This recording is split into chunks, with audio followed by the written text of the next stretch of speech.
Hello students, welcome to কেমোলজি।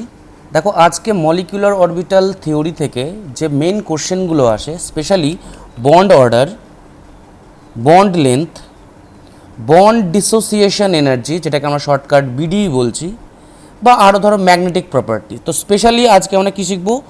Bond order, bond length and BD. দেখো, bond order মানে কি?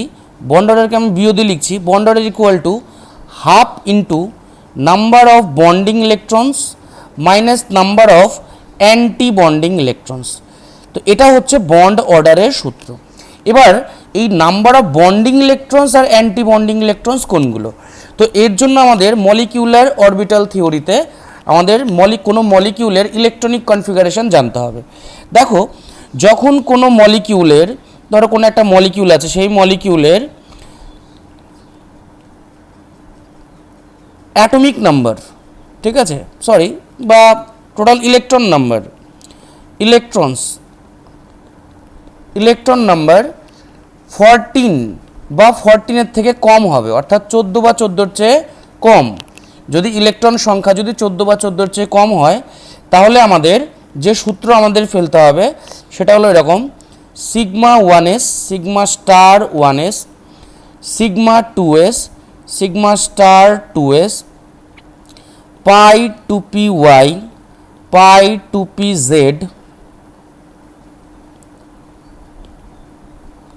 ঠিক আছে। তারপর sigma 2px, sigma star 2px, আর শেষে পাই star 2py, pi star 2pz। এটা হলো আমাদের যখন ইলেকট্রন সংখ্যা 14 বা 14-এর কম হবে, ঠিক আছে। সেখান থেকে আমরা দেখব, এবং এর মধ্যে তোমরা দেখো, এর মধ্যে যে আমাদের যে সিগমা আছে, সিগমা 2s, পাই, সিগমা, এগুলোকে আমরা বলবো বন্ডিং অরবিটাল। তাহলে কি বলছি? বন্ডিং অরবিটাল কোনগুলো? বন্ডিং অরবিটাল হলো যেগুলো সিগমা বা পাই থাকবে, সেটা হচ্ছে বন্ডিং। আর অ্যান্টি বন্ডিং কোনগুলো? অ্যান্টি বন্ডিং অরবিটালস যেগুলো সিগমা স্টার বা পাই স্টার, ঠিক আছে। যেগুলোতে স্টার থাকবে সেগুলোকে আমরা বলবো অ্যান্টি বন্ডিং, আর যেগুলোতে স্টার থাকবে না সেগুলোকে আমরা বলবো বন্ডিং অরবিটালস, ঠিক আছে। তো বন্ডিং অরবিটালসের মধ্যে যে ইলেকট্রনগুলো থাকবে সেগুলোকে আমরা বলবো কি? Bonding electron. আর যেগুলো অ্যান্টি বন্ডিং অরবিটালের মধ্যে ইলেকট্রনস থাকবে সেগুলোকে আমরা বলবো অ্যান্টি বন্ডিং ইলেকট্রনস, ঠিক আছে। তো দেখো, আমরা কোনো একটা এক্সাম্পল করছি, স্পেশাল এক্সাম্পল। দেখো, N2-এর মধ্যে আমাদের টোটাল ইলেকট্রনস কতগুলো আছে? টোটাল ইলেকট্রন আছে 7 + 7 = 14। তো দেখো, এর মলিকিউলার ইলেকট্রনিক কনফিগারেশন কী হবে? মলিকিউলার ইলেকট্রনিক কনফিগারেশন কী হচ্ছে? দেখো, sigma 1s, sigma star 1s, sigma star 1s, sigma 2s, sigma star 2s, পাই 2py, pi 2pz, sigma 2px, sigma star 2px, আর সবার শেষে পাই star 2py, pi star 2pz, ঠিক আছে। তো দেখো, এই ক্ষেত্রে এবার আমরা যদি ইলেকট্রন প্রবেশ করে, দেখো টোটাল 14টা ইলেকট্রন আছে। আমি কেন এই সূত্র নিলাম? কারণ এটা 14 বা 14-এর কমের ক্ষেত্রে এই সূত্র। দেখো, 14টা ইলেকট্রন আমরা জানি প্রত্যেকটা অরবিটালে হাইস্ট 2টো করে ইলেকট্রন ঢুকতে পারে। সেটা অ্যাটমিক অরবিটালের ক্ষেত্রে হতে পারে, মলিকুলার অরবিটালের ক্ষেত্রেও হতে পারে। দেখো, তাহলে আমাদের 14টা ইলেকট্রন ঢোকাতে হবে। তাহলে কি? Sigma 1s2, sigma star 1s2, sigma 2s2, sigma star 2s2, pi 2py2, পাই 2pz। আমরা দেখে নিই যে কতগুলো ইলেকট্রন প্রবেশ করলো। দেখো, এখানে 2, 2, 2, 4, 5, 6, 7, 8, 9, 10, 11, 12 আমাদের হাতে আর 2টো ইলেকট্রন আছে। তাহলে সেটা ইলেকট্রন ঢুকবে এখানে, ঠিক আছে। ক্লিয়ার? এবার তাহলে তোমরা চেক করো। দেখো, আমাদের 14টা ইলেকট্রন বিন্যাস হয়ে গেল। নাইট্রোজেন মলিকিউলের ক্ষেত্রে কিন্তু ইলেকট্রন বিন্যাসটা হবে এরকম, ঠিক আছে। এবার দেখো, বন্ডিং ইলেকট্রনস কোনটা? বন্ডিং ইলেকট্রনস যারা বন্ডিং মলিকুলার অরবিটালে থাকবে। তো বন্ডিং মলিকুলার অরবিটালে এটা আছে সিগমা, যেগুলো স্টার সেটা অ্যান্টি বন্ডিং, ঠিক আছে। এটাও সিগমা, এখানে, এটাতে আর এটাতে। তাহলে টোটাল 10টা ইলেকট্রন ঢুকছে কি? Bonding electrons. তাহলে কতগুলো? বন্ডিং ইলেকট্রনস সমান 10, আর অ্যান্টি বন্ডিং ইলেকট্রনস সমান কত হচ্ছে, এটা ঢুকেছে দুটো, এটা দুটো, মোট 4টা। তাহলে আমাদের অতএব বন্ড অর্ডার কী হবে, বন্ড অর্ডার, বন্ড অর্ডার মানে কি বলছি, দেখো বন্ড অর্ডার সূত্র কি, half into number of bonding electrons minus number of anti bonding electron. তাহলে কি হচ্ছে, half number of bonding electron 10 minus number of anti bonding electron 4 equal to কী হবে, ইকুয়াল টু হবে 6/2 সমান 3। অতএব নাইট্রোজেনের মধ্যে এই একটা নাইট্রোজেনের এই একটা নাইট্রোজেনের মধ্যে 3টে ট্রিপল বন্ড থাকবে। তো এটাই মিন করে বন্ড অর্ডার। বন্ড অর্ডার মানে দুটো পরমাণুর মধ্যে টোটাল নাম্বার অফ বন্ডস কতগুলো আছে। ক্লিয়ার? ঠিক আছে, তাহলে এবার আমরা দেখো নেক্সট চেক করব কি, নেক্সট চেক করব ধরো এরকম আছে N2+, N2+ যদি হয় তাহলে সেই ক্ষেত্রে আমাদের কি হচ্ছে দেখো, এটার থেকে আমরা কি করতে পারি, N2+ মানে কি, এই যে সবার শেষে 14টা, এই ক্ষেত্রে তাহলে কি N2+ আমাদের 13টা ইলেকট্রন আছে, টোটাল ইলেকট্রন 13টা, তাই তো।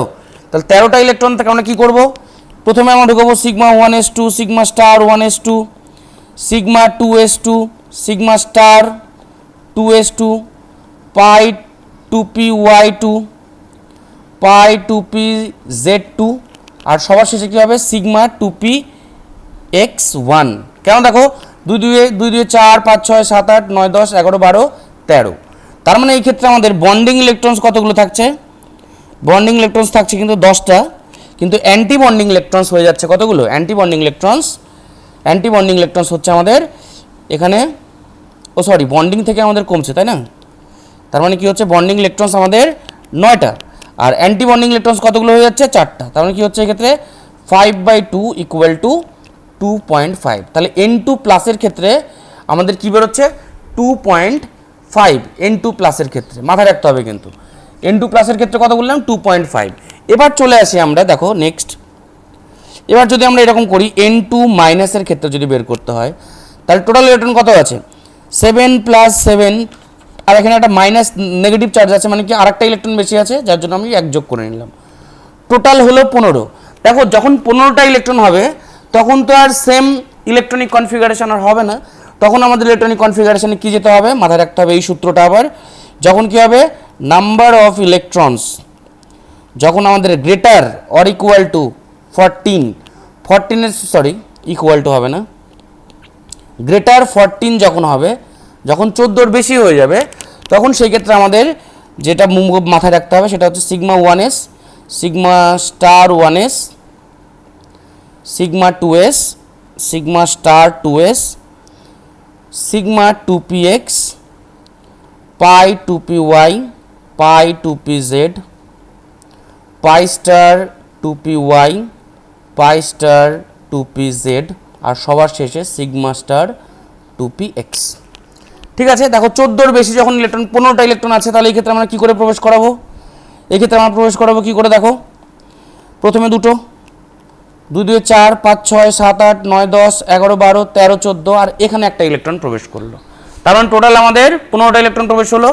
তাহলে এই ক্ষেত্রে আমাদের বিও যদি বের করতে হয় তাহলে বিও ইকুয়াল টু কি, half into bonding electrons, bonding electrons কোনটা, এখানে আছে দুটো, এখানে দুটো, 4 5 6 7 8 9 10 আর 10টা, 10টা হচ্ছে আমাদের বন্ডিং, আর অ্যান্টি বন্ডিং কোথায় হচ্ছে, এটা এটা আর এটা, টোটাল কতগুলো হলো অ্যান্টি বন্ডিং 5, সমান দেখো এই ক্ষেত্রে কত হচ্ছে 2.5/2, সরি মানে 5/2, তাই না, তাহলে 5/2 ইকুয়াল টু 2.5 হচ্ছে আমাদের আনসার। তাহলে তোমরা একটা জিনিস লক্ষ্য করো, দেখো N2-র ক্ষেত্রে বিও কত, মুখস্থ রাখবে এটা 3, N2+ এর ক্ষেত্রে বিও কত 2.5, N2- এর ক্ষেত্রে বিও কত 2.5। ক্লিয়ার? আচ্ছা, এবার যদি আমরা লাস্ট আমরা করি N2-2-, তাহলে এই ক্ষেত্রে কী হবে, ইলেকট্রন কোথায় প্রবেশ করবে, দেখো এই ক্ষেত্রে টোটাল ইলেকট্রন 14 + 2 ইকুয়াল টু 16, তাহলে আমাদের অক্সিজেনের মতো ইলেকট্রন কনফিগারেশন হয়ে যাবে। তাহলে দেখো এখানে কি 2 2 4 2 2 4 5 6 7 8 9 10 11 12 13 14, আমাকে কি করতে হবে, আর একটা ইলেকট্রন এখানে ঢোকাতে হবে, তাহলে এই একটা টোটাল কতগুলো হয়ে গেল 16টা।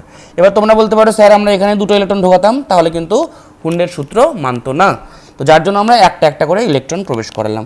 তাহলে এই ক্ষেত্রে আমাদের বিও কত হচ্ছে, বিও হচ্ছে হাফ ইন্টু 10 তো হচ্ছেই, আর অ্যান্টি বন্ডিংয়ে আরেকটি ইলেকট্রন প্রবেশ করেছে। আগে ছিল অ্যান্টি বন্ডিংয়ে কয়টা?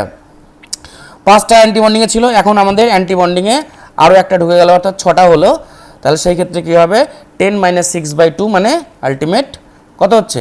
4/2 = 2। তার মানে N2 মাইনাসের ক্ষেত্রে, N2 মাইনাসের ক্ষেত্রে বন্ড অর্ডার কী হলো? বন্ড অর্ডার হলো 2। তাহলে এবার যদি আমরা বন্ড অর্ডার অনুযায়ী সাজাই, তাহলে অর্ডার অফ বন্ড অর্ডার, যদি বন্ড অর্ডার অনুযায়ী সাজাই তাহলে সব থেকে কার বন্ড অর্ডার বেশি হচ্ছে? N2, তাই তো? আর N2 প্লাস আর N2 মাইনাসের সেম, আর N2 2 মাইনাসের সবচেয়ে কম। তাহলে সব থেকে বেশি কার হচ্ছে? N2 এর বন্ড অর্ডার বেশি। তারপর কার? N2 প্লাস আর N2 মাইনাস, এই দুজনের সমান, যার জন্য আমি সমান চিহ্ন দিলাম। আর এদের থেকে কম কার? এদের থেকে কম হলো N2 2 মাইনাস। তাহলে এটা হলো আমাদের কারেক্ট আনসার। ঠিক আছে, এটা আমাদের মাথায় রাখতে হবে। এবার দেখো এই কোশ্চেন থেকে যদি আমরা বন্ড লেন্থ বের করি, কি বের করব? Bond length. দেখো বন্ড লেন্থ বের করতে গেলে বা বন্ড লেন্থ আমাদের যদি ভাবতে হয়, তাহলে আমরা কি ভাববো? বন্ড লেন্থ সমান মাথায় রাখবে bond length BL proportional to 1/BO। যার বন্ড অর্ডার বেশি হবে, বন্ড অর্ডার বেশি মানে কি? দুটো অ্যাটমের মধ্যে নাম্বার অফ বন্ড বেশি। ধরো এরকম আছে, আর একটা আছে এরকম, একটা আছে triple bond, double bond, single bond. তো তোমরা এর মধ্যে বন্ড অর্ডারটা বেশি আছে, তারপর এর মধ্যে, তারপর এর মধ্যে। তো দেখো যেখানে সিঙ্গেল বন্ড আছে তার বন্ড লেন্থ আমরা বেশি, তার বন্ড লেন্থ কী হয়? বেশি হয়, আমরা এটা জানি। তাহলে সেই ক্ষেত্রে কী হবে? সিঙ্গেল বন্ড যেখানে আছে, মানে কি যার বন্ড অর্ডার কম, তার বন্ড লেন্থ বেশি। তো এদের মধ্যে বন্ড অর্ডার কম কার? N2 2 মাইনাসের।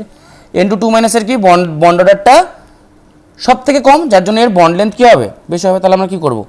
অর্ডার অফ বন্ড লেন্থ সব থেকে কার বেশি হবে? তাহলে N2 2 মাইনাসের, N2 2 মাইনাস, তারপর N2 প্লাস আর N2 মাইনাসের সেম, দুজনের সেম, আর সব থেকে কম হবে কার? N2। তাহলে দেখো এটাও আমাদের একটা আনসার হচ্ছে, very very important, bond length. ঠিক আছে, আবার আমরা কি করতে পারি? দেখো BDE বন্ড ডিসোসিয়েশন এনার্জি। অর্থাৎ দেখো A আর B এর মধ্যে যদি 3টে বন্ড থাকে, আর A আর B এর মধ্যে যদি 2টো বন্ড থাকে, আর A আর B এর মধ্যে একটা বন্ড আছে, তাহলে কোনটা বেশি স্ট্রং? যেখানে 3টে বন্ড আছে। তার মানে কি যার বন্ড অর্ডার বেশি তার BDE বেশি। তাহলে BDE proportional to bond order. যার বন্ড অর্ডার বেশি হবে তার কি বেশি হবে? BDE বেশি হবে। তাহলে সব থেকে BDE কার বেশি হচ্ছে? অতএব correct order of BDE, correct order of BDE কি হচ্ছে? সব থেকে বেশি হবে N2, তারপর এই দুজনের সেম, N2 মাইনাস আর N2 প্লাসের সেম, আর সব থেকে কম হবে কার? N2 2 minus. দেখো এটা হচ্ছে BDEর কারেক্ট অর্ডার, অর্থাৎ বন্ড অর্ডারের যা কারেক্ট অর্ডার থাকবে সেটাই কিন্তু আমাদের BDEর কারেক্ট অর্ডার করতে হবে। আবার বলছি, বন্ড অর্ডারের যা অর্ডার হবে, বন্ড অর্ডারের সেটাই হবে কি? BDE এর সেম অর্ডার হবে এরা। ঠিক আছে, এরা হবে সেম অর্ডার। ক্লিয়ার। এবার দেখো তোমরা আরেকটা জিনিস আমি তোমাদের চেক করে দিই এখান থেকে। দেখো যেখানে আনপেয়ার্ড ইলেকট্রন থাকবে সেটা হবে প্যারাম্যাগনেটিক। ঠিক আছে, দেখো আমি প্রথমটা যদি দেখি, N2 ক্ষেত্রে কোনো আনপেয়ার্ড ইলেকট্রন নেই। ঠিক আছে, ভেরি গুড। N2 প্লাসের ক্ষেত্রে একটা আনপেয়ার্ড ইলেকট্রন দেখতে পাচ্ছি, যার জন্য N2 প্লাস এটা কি? N2 প্লাস কি হবে? প্যারাম্যাগনেটিক। ওকে, N2 মাইনাসের ক্ষেত্রে আমরা দেখতে পাচ্ছি দুটো আনপেয়ার্ড ইলেকট্রন। তো যার জন্য এটা কার ক্ষেত্রে করছি? N2 মাইনাস 14 একে 15, 1 2 3 4 5 6 7 8 9 10 11 12 13 14 15, না এটার ক্ষেত্রে না, এটার ক্ষেত্রে যেটা হচ্ছে। ঠিক আছে, তাহলে N2 মাইনাসের ক্ষেত্রে আমরা কি দেখতে পাচ্ছি? সেটা কিন্তু হবে N2 মাইনাসের মধ্যে কত? 14 একে 15, তাহলে কি হচ্ছে? 15 মানে 1 2 3 4 5 6 7 8 9 10 11 12 13 14 15, এখানে একটা হচ্ছে, তাই না? এক্ষেত্রে একটা, তার মানে সেখানে আমরা দেখতে পাচ্ছি কি একটা আনপেয়ার্ড ইলেকট্রন থাকছে। সেই ক্ষেত্রে আমরা দেখতে পাচ্ছি একটা আনপেয়ার্ড ইলেকট্রন থাকছে। যার জন্য কি হচ্ছে N2 মাইনাসটাও কিন্তু আমাদের প্যারাম্যাগনেটিক হচ্ছে। ঠিক আছে, এবার দেখো N2 2 মাইনাসের ক্ষেত্রে আমরা কি দেখলাম, N2 2 মাইনাসের ক্ষেত্রে এখানে আমাদের আরেকটা আনপেয়ার্ড ইলেকট্রন ছিল, যার জন্য সেক্ষেত্রে দুটো আনপেয়ার্ড ইলেকট্রন, তার মানে N2 2 মাইনাসও কিন্তু প্যারাম্যাগনেটিক। তার মানে কি আমরা দেখতে পাচ্ছি N2 সমান ডায়াম্যাগনেটিক। কারণ কি, কারণ এখানে আনপেয়ার্ড ইলেকট্রন n সমান 0, অতএব mu equal to root over n into n plus 2 bm। তো এই ক্ষেত্রে n এর মান 0 হওয়ার জন্য মিউ 0, তাহলে N2 কি হবে, ডায়াম্যাগনেটিক। N2 প্লাস প্যারাম্যাগনেটিক, ঠিক আছে, paramagnetic. N2 minus same paramagnetic. N2 2 minus এটাও আমাদের প্যারাম্যাগনেটিক হচ্ছে। ঠিক আছে, ওকে। এবার দেখো আমরা আরেকটা কোশ্চেন করবো, ভেরি ভেরি ইম্পর্টেন্ট, সলভ করবো। ধরো এরকম দেওয়া আছে, একটা দেওয়া আছে O2, একটা O2 plus, O2 minus, O2 2 minus. ঠিক আছে, ওকে। দেখো O2 মানে কি, টোটাল ইলেকট্রন কতগুলো আছে O2 এর মধ্যে, 16টা। তাহলে 16টা যদি ইলেকট্রন থাকে, তাহলে সেই ক্ষেত্রে আমাদের যে পরের সূত্র যেটা দেওয়া হলো সেই সূত্র অনুযায়ী হবে, অর্থাৎ sigma 1s, sigma star 1s, sigma 2s, sigma star 2s, sigma 2px, pi 2py, pi 2pz, pi star 2py, pi star 2pz আর sigma 2px, sigma star 2px। এটা আমরা করছি। এবার O2 এর মধ্যে 16টা ইলেকট্রন আছে, কতগুলো, 16টা। তাহলে দেখো কি হবে, sigma 1s2, sigma star 1s2, sigma 2s2, sigma star 2s2, sigma 2px2, পাই 2py2, পাই 2pz2, কতগুলো হলো দেখো, 2 2 4 5 6 7 8 9 10 11 12 13 14, আমাদের হাতে 16টা আছে, মানে এখনো দুটো ইলেকট্রন আছে। দেখো এই দুজনের শক্তি কিন্তু সেম, এনার্জি সেম, যার জন্য এখানে একটা প্রবেশ করবে, এখানে একটা প্রবেশ করবে। ক্লিয়ার, কারণ এদিক থেকে এদিকে যাচ্ছি মানে আমরা, এটা এনার্জি ডায়াগ্রাম, এনার্জি বাড়ছে, এদিক থেকে এদিক যাচ্ছি মানে। ক্লিয়ার, তাহলে দেখো এই ক্ষেত্রে বিও কত হবে, বিও মানে কি, half of bonding electrons minus anti bonding electron. এই ক্ষেত্রে বন্ডিং ইলেকট্রনস কোনগুলো, এখানে দুটো, 4 5 6 7 8 9 10, তাহলে 10। আর অ্যান্টি বন্ডিং ইলেকট্রনস 2 2 4 আর এখানে 5 6, তাহলে টোটাল 6, ইকুয়াল টু কি হচ্ছে 4/2 ইকুয়াল টু 2। তাহলে অক্সিজেনের বন্ড অর্ডার কত হচ্ছে 2। O2 প্লাসের ক্ষেত্রে কি হবে, O2 প্লাসের ক্ষেত্রে টোটাল ইলেকট্রন কতগুলো, 15টা। তার মানে কি 16 থেকে 1 বাদ দিব আমরা, তার মানে জাস্ট আমরা এখান থেকে কি করব, এই একটা ইলেকট্রন বাদ দিয়ে দিলাম। ঠিক আছে, দেখো তাহলে কি হবে সেই ক্ষেত্রে ইলেকট্রন বিন্যাস, sigma 1s2, sigma star 1s2, sigma 2px2 2s2, sigma star 2s2, sigma 2px2, পাই 2py2, পাই 2pz2 আর পাই স্টার 2py1, এই পর্যন্ত হচ্ছে। তাহলে এই ক্ষেত্রে বিও কত হচ্ছে, বিও হচ্ছে হাফ ইন্টু 10 মাইনাস, দেখো অ্যান্টি বন্ডিং থেকে একটা ইলেকট্রন বেরিয়েছে, যার জন্য কি হবে 5, ইকুয়াল টু কি হবে 2.5।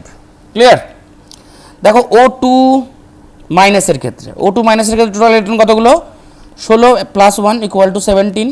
তাহলে 17 যদি হয়, তাহলে দেখো এই ক্ষেত্রে আমাদের 15 পর্যন্ত হয়ে আছে, এই পর্যন্ত আমাদের 15 পর্যন্ত হয়ে আছে। তাহলে এবার আমরা কি করব, এখানে একটা দিব, আবার এখানে একটা দিয়ে দেবো, তাহলে আলটিমেট এখানে আমরা দুটো করছি, এখানে আমরা একটা করছি, টোটাল আমাদের হয়ে গেল দেখো 16, 1 2 2 4 5 6 7 8 9 10 11 12 13 14 15 16 17, 17টা ইলেকট্রন হলো। কোথায় ইলেকট্রন প্রবেশ করলো, ইলেকট্রন প্রবেশ করলো পাই স্টারে, তাই তো। তখন সেই ক্ষেত্রে কি হচ্ছে, বন্ড অর্ডার কত হচ্ছে, half into 10 minus 7 equal to কত হচ্ছে, 10 minus 7 3/2 equal to 1.5। R O2 2 মাইনাসের ক্ষেত্রে কত হচ্ছে, দেখো এই ক্ষেত্রে 16 প্লাস 2 ইকুয়াল টু 18, সেই ক্ষেত্রে আমাদের লাস্ট আর একটা ইলেকট্রন প্রবেশ করবে এখানে, কোথায় প্রবেশ করবে, এই পাই স্টার 2pz এ। তাহলে আলটিমেট আমাদের দুটো হয়ে গেল, 18টা ইলেকট্রন হয়ে গেল। তাহলে সেই ক্ষেত্রে আমাদের বন্ড অর্ডার কত, half into 10 minus 8 equal to কত হচ্ছে 2/2 equal to 1, 2/2 equal to 1। Clear? তাহলে দেখো সব থেকে বন্ড অর্ডার কোথায় বেশি হচ্ছে?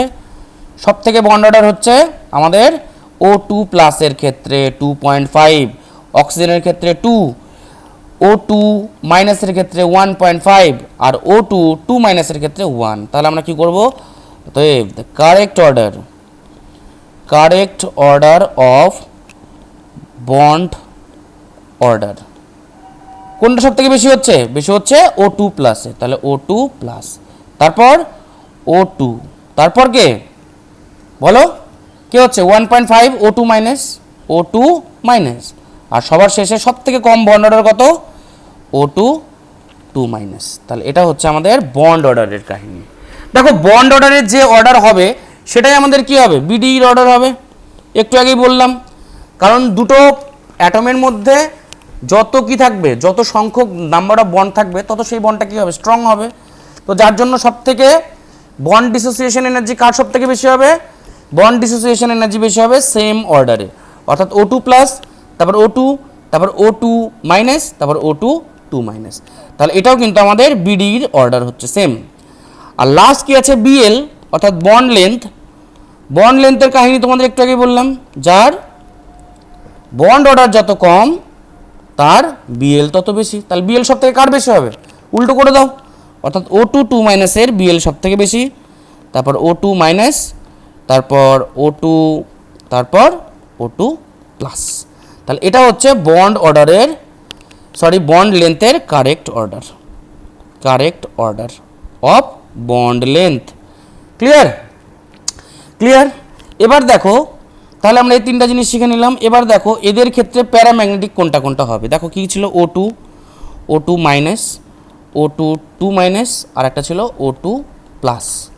দেখো O2-র মধ্যে আমরা O2-র ইলেকট্রন বিন্যাস করে আমরা কি দেখতে পেলাম? পাই স্টার 2p1, পাই স্টার 2pz1, অর্থাৎ সেই ক্ষেত্রে আমরা দুটো আনপেয়ার্ড ইলেকট্রন পেয়েছি, অর্থাৎ মিউ কিন্তু এই ক্ষেত্রে √2 × 2 + 2 bm হচ্ছে। তার মানে কি O2 is paramagnetic. Okay, O2 মাইনাসের ক্ষেত্রে কি দেখলাম? পাই স্টার 2py2 আর পাই স্টার 2py1। সেই ক্ষেত্রেও কিন্তু আমরা একটা আনপেয়ার ইলেকট্রন দেখতে পাচ্ছি, অর্থাৎ O2 মাইনাস কিন্তু এটাও প্যারাম্যাগনেটিক। ওকে, O2 2 মাইনাসের ক্ষেত্রে কি দেখলাম? পাই স্টার 2py2, পাই স্টার 2pz2, অর্থাৎ সেই ক্ষেত্রে কিন্তু কোনো আনপেয়ার্ড ইলেকট্রন নেই, কারণ একটা মলিকিউলার অরবিটালে হাইয়েস্ট দুটো ইলেকট্রন থাকতে পারবে, অর্থাৎ দুটোই আছে, তার মানে কোনো আনপেয়ার্ড ইলেকট্রন নেই, যার জন্য এটা হয়ে যাবে ডায়াম্যাগনেটিক। ঠিক আছে, আর O2 প্লাসের মধ্যে আমরা দেখতে পেলাম সেখানে কিন্তু আনপেয়ার্ড ইলেকট্রন আছে, যার জন্য এটা প্যারাম্যাগনেটিক। ক্লিয়ার? তাহলে দেখো এই O2 মাইনাস আয়নকে আমরা বলি সুপার অক্সাইড আয়ন। ঠিক আছে, আর এটাকে আমরা বলি পার অক্সাইড আয়ন। তাহলে পার অক্সাইড আয়নগুলো কি হচ্ছে? পার অক্সাইড আয়নগুলো হচ্ছে ডায়াম্যাগনেটিক, আর সুপার অক্সাইড আয়নগুলো হচ্ছে প্যারাম্যাগনেটিক। ইলেকট্রন বিন্যাস করলেই কিন্তু আমাদের হয়ে যাচ্ছে। তোমাদের আরও একটা শর্টকাট ট্রিক্স দিচ্ছি। শর্টকাট মাথায় রাখবে একটা জিনিস, ট্রিক্স। ওকে, দেখবে যদি আমাদের ইভেন নাম্বার, আগে অড নাম্বারটা বলিনি, যদি আমাদের অড নাম্বার ইলেকট্রন থাকে, অড নাম্বার ইলেকট্রনস মানে বিজোড় সংখ্যক যদি ইলেকট্রন থাকে, তাহলে আমাদের সেই ক্ষেত্রে 100% তারা প্যারাম্যাগনেটিক হবে। 100% প্যারাম্যাগনেটিক। ঠিক আছে, দেখো এখানে যারা যারা প্যারাম্যাগনেটিক হয়েছে, দেখো এই ক্ষেত্রে O2 প্লাস, এই ক্ষেত্রে আমাদের কত আছে? 15টা ইলেকট্রন, যার মানে এটা প্যারাম্যাগনেটিক। O2 মাইনাস 17টা ইলেকট্রন, প্যারাম্যাগনেটিক। এবার আবার বলছি, যদি অড নাম্বার থাকে তাহলে 100% প্যারাম্যাগনেটিক হবে। যদি আমাদের এরকম থাকে, ধরো ইভেন নাম্বার যদি ইলেকট্রন থাকে, ইভেন নাম্বার ইলেকট্রনস যদি থাকে, তাহলে সেই ক্ষেত্রে কিন্তু আমাদের 95% ক্ষেত্রে ডায়াম্যাগনেটিক হবে 95% ক্ষেত্রে। 5% ক্ষেত্রে কি, কিসের জন্য আমরা 5% রাখছি? কারণ 5% রাখছি যদি আমাদের অ্যাটমিক নাম্বার, মাথায় রাখবে অ্যাটমিক নাম্বার যদি আমাদের 10 হয়, 16 হয় আর 32 হয়, মানে এটা কিন্তু দেখতে পাচ্ছি জোড় সংখ্যক দেখতে পাচ্ছি, ইভেন মানে জোড় সংখ্যক দেখতে পাচ্ছি। জোড় সংখ্যক দেখার পরেও এদের মধ্যে, অর্থাৎ এটা মানে কি B2, এটা মানে কি O2 হতে পারে, এটা মানে আরেকটা তোমাদের, হ্যাঁ এটা মানে O2 হতে পারে, আর এটা হতে পারে N2 2- হতে পারে, কারণ 16টা ইলেকট্রন হচ্ছে, তাই তো N2 2- হতে পারে 16টা ইলেকট্রন। আর দেখো A32 মানে কি S2, তাহলে এদের ক্ষেত্রে জোড় সংখ্যক ইলেকট্রন থাকা সত্ত্বেও এরা কিন্তু প্যারাম্যাগনেটিক ক্যারেক্টার শো করবে। এরা কি হবে? প্যারাম্যাগনেটিক ক্যারেক্টার শো করবে। ঠিক আছে, তাহলে ডায়াম্যাগনেটিক প্যারাম্যাগনেটিক কোনটা হবে সেটাও আমরা বুঝে গেলাম। যদি শর্টকাট আমাদের যদি ডিরেক্ট এরকম দিয়ে দেয় যে H2 কি হবে, দেখো H2 তোমরা করবে, দুটো ইলেকট্রন আছে, অর্থাৎ এটা হবে ডায়াম্যাগনেটিক। ঠিক আছে, যদি তোমাদের ধরা গেল এরকম দিয়ে দেয় F2 মানে কি, F2 মানে 9 + 9 = 18, চলো এটা ডায়াম্যাগনেটিক। ঠিক আছে, যদি আমাদের দিয়ে দেয় O2 কত, 8 + 8 = 16, জোড় সংখ্যক কিন্তু এক্সেপশনে দিয়ে রাখছি, এটা কি হবে আমাদের প্যারাম্যাগনেটিক। তো এইভাবে আমরা বিভিন্ন কোশ্চেনে সলভ করব। আমরা আজকের ক্লাসে কী কী শিখলাম? Bond order, bond length, bond dissociation energy আর ম্যাগনেটিক প্রপার্টি। কোনটা প্যারাম্যাগনেটিক হবে, কোনটা ডায়াম্যাগনেটিক হবে তার ডিটেলসে বলা হলো। তো আজকের মতো এই পর্যন্তই, দেখা হচ্ছে নেক্সট ভিডিও।